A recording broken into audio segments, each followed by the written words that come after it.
Bismillahirrahmanirrahim. Assalamualaikum warahmatullahi wabarakatuh.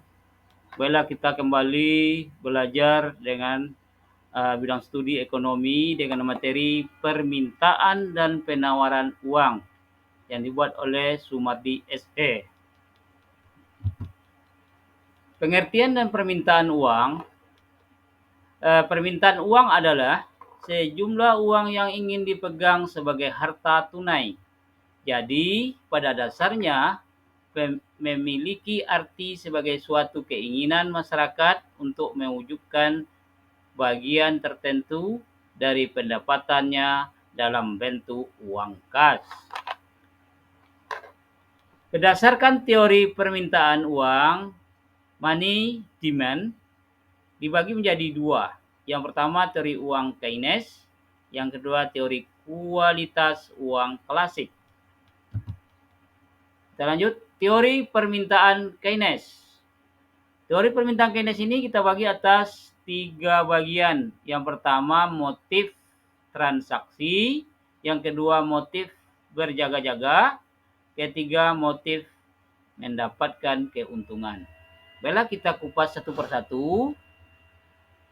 Motif transaksi, masyarakat memegang uang dengan tujuan untuk mempermudah kegiatan transaksi sehari-hari. Contohnya, kalau ingin membeli pensil di koperasi, bayarnya harus dengan uang cash atau transaksi jual beli. Yang kedua, motif berjaga-jaga. Artinya, berjaga-jaga di sini adalah untuk persiapan menghadapi hal-hal yang tidak diinginkan atau tidak diduga. Misalnya, kita sakit atau mengalami kecelakaan. Kalau tidak punya tabungan, bagaimana sih membayarnya?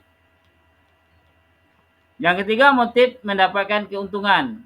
Nah, di sini nama lain dari motif ini adalah motivasi spekulasi.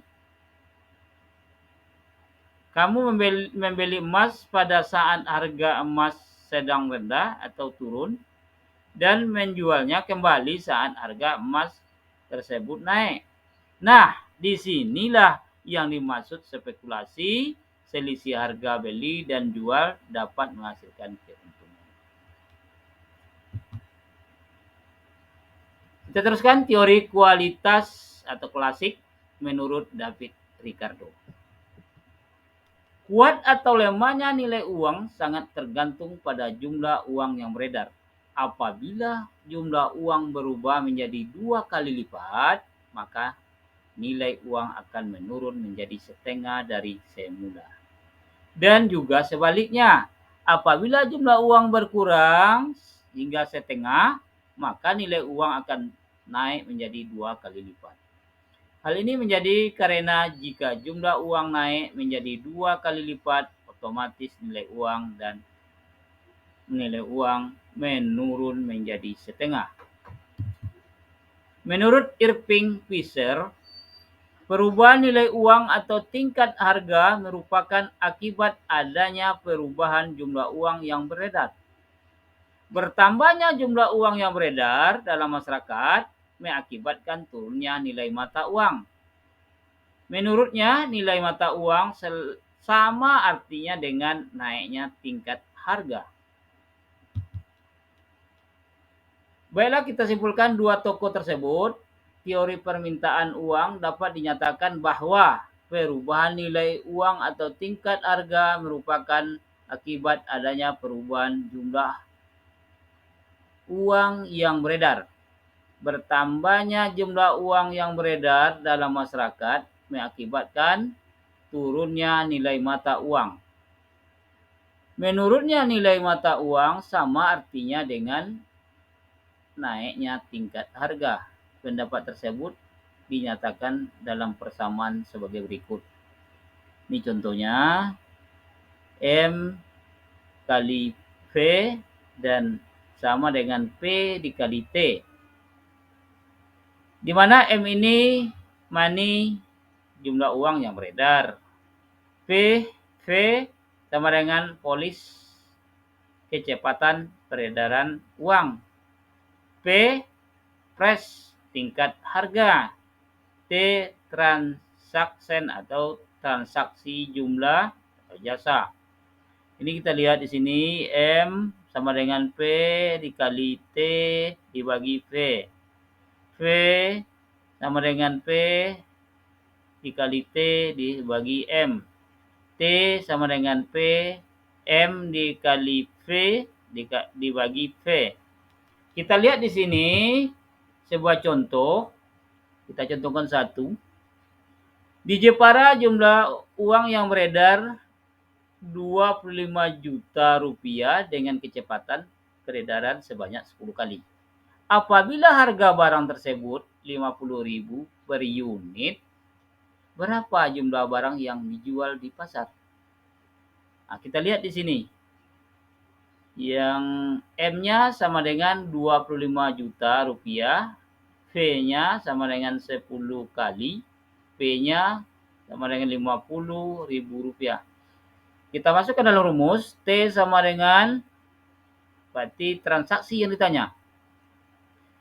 Dimasukkan dalam rumus 25 juta dikali 10 dibagi 50.000. Jadi jumlahnya 250 juta dibagi 50.000, maka T atau transaksi itu adalah 5.000. Jadi jumlah jasa atau transaksi dalam satu hari adalah 5.000.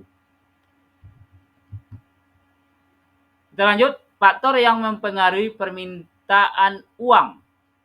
Ada 5 di sini. Yang pertama, kekayaan masyarakat. Yang kedua, tingkat harga. Yang ketiga, tersedianya fasilitas kredit. Yang keempat, sistem pembayaran yang berlaku. Yang kelima, kepastian tentang pendapatan yang diharapkan. Kekayaan masyarakat mungkin mempunyai gedung yang mewah, juga mempengaruhi faktor permintaan uang orang kaya. Yang kedua, tingkat harga. Tingkat harga ini ada fotonya di sini. Harga ada yang naik, ada yang turun, maka ada pertukaran rupiah dengan dolar. Tersedia fasilitas kredit. Sini kita ada fotonya. Ini kredit dari bank. Apabila fasilitasnya mudah, masyarakat akan meminjam dan terjadilah peredaran uang. Ini yang mempengaruhinya, peredaran uang. Permintaan atau peredaran uang. Yang keempat, sistem pembayaran yang berlaku.